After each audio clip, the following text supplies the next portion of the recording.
Today, we're going to talk about UCONN versus Creighton, which occurred on the 17th, which was this past Wednesday.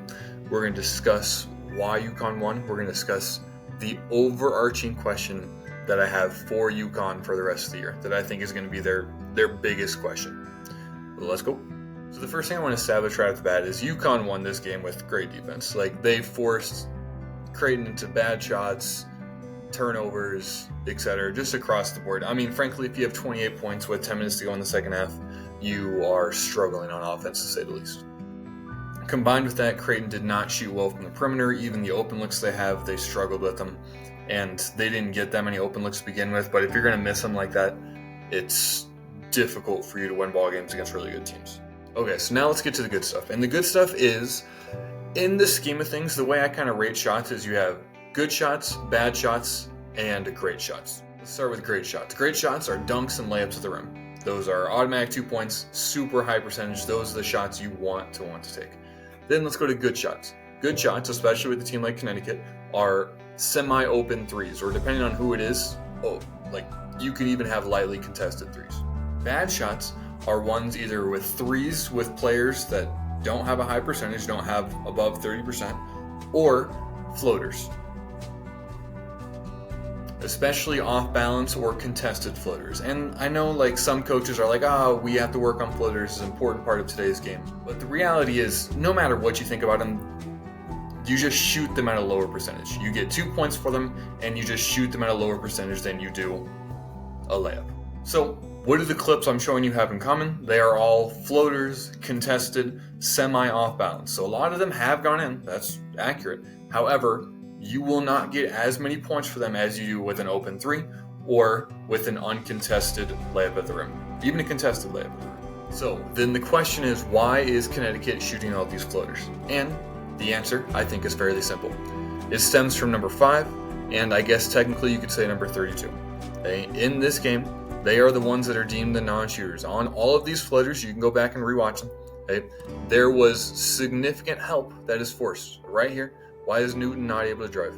He's not able to drive because Kalkbrenner doesn't have to be on the perimeter because Klingon's not a shooter. And 55, I think, can sag off because 5 also is not a shooter. Okay, so they are both protecting the rim. Newton has essentially nowhere to go to get to the rim, has to settle for a floater instead.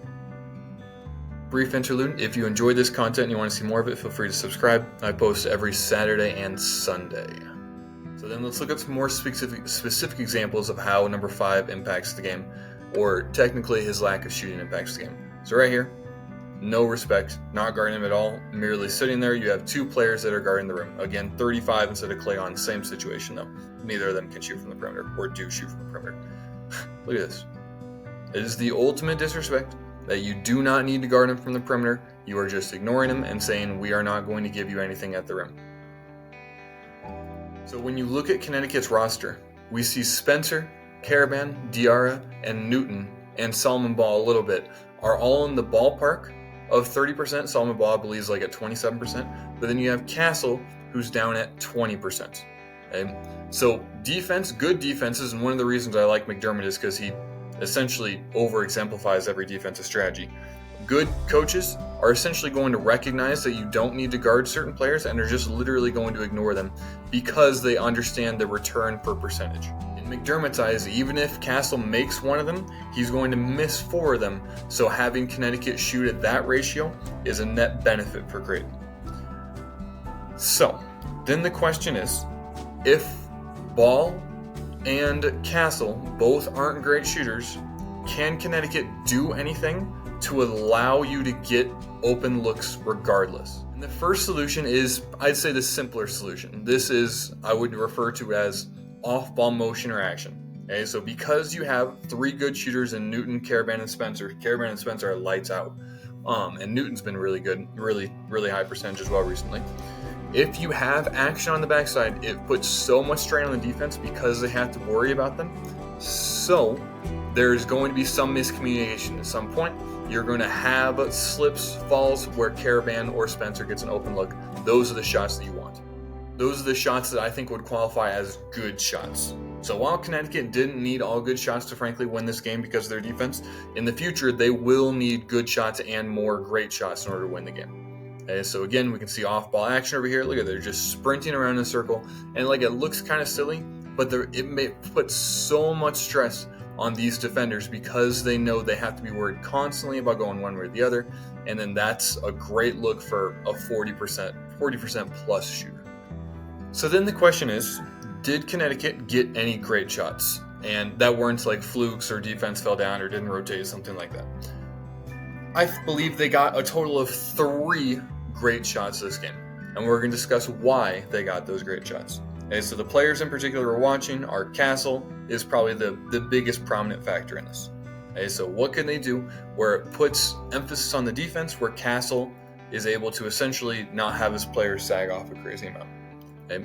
The first thing is you can put the ball in his hands. Okay, so as this ball gets swung around, Castle's eventually going to go up there, going to kick the ball out. Okay, 55 has to play active defense on him because he has the ball. Okay, so if you set a ball screen, especially with a shooter, okay, 11 is the good shooter, 22, whatever his number is. 11 is the good shooter right here. So this defender can't sag off. He's got to be worried about him. And you put Castle going downhill, that is an opportunity to get a great look at the rim. Upon further reflection, I think there was actually only 2 really great looks for UConn when they were in the set in the half court. And so the first one was Castle getting downhill. Here's the second one. So Castle bringing the ball up. We're going to watch what happens. Hey, Castle drives into the corner a little bit. Okay, shooter, all on the perimeter. So these defenders have to respect them right here. Kansas is the first team I think I saw do this year, and they do it very, very well because they have a lack of shooters as well. Okay, so what happens? Have a little threat of a ball screen right here, and I guess technically you could call this a slip. I don't know what to call it, but essentially you have 2-on-2 with 3 defenders spacing the floor on the other side. Makes it way easier to get open opportunities. Okay, so I'd be curious if Connecticut goes to more concepts like this where you have Castle and your dominant big to work in tight, in confined spaces, and have perimeter players on the outside just to make it so those defenders are not in the play at all. So in conclusion, Connecticut dominated this game mostly with defense, I would say. And then the overarching question that I am very, very curious is Connecticut going to be content with shooting floaters, which I think are objectively subpar shots? Are they going to rely more on off-ball screens to free up those shooters, their elite shooters they have? Or are they going to try and find different ways to get Castle essentially layups at the rim, or Klingon or other players layups at the rim? And I'm very, very curious how they're going to go about trying to get those. UConn's coach is brilliant, so I anticipate them having some great solutions here on out. But I also do expect them to lose a couple more games before the end of the season because of this situation exactly. If you enjoyed this, feel free to like and subscribe, and have a great rest of your day.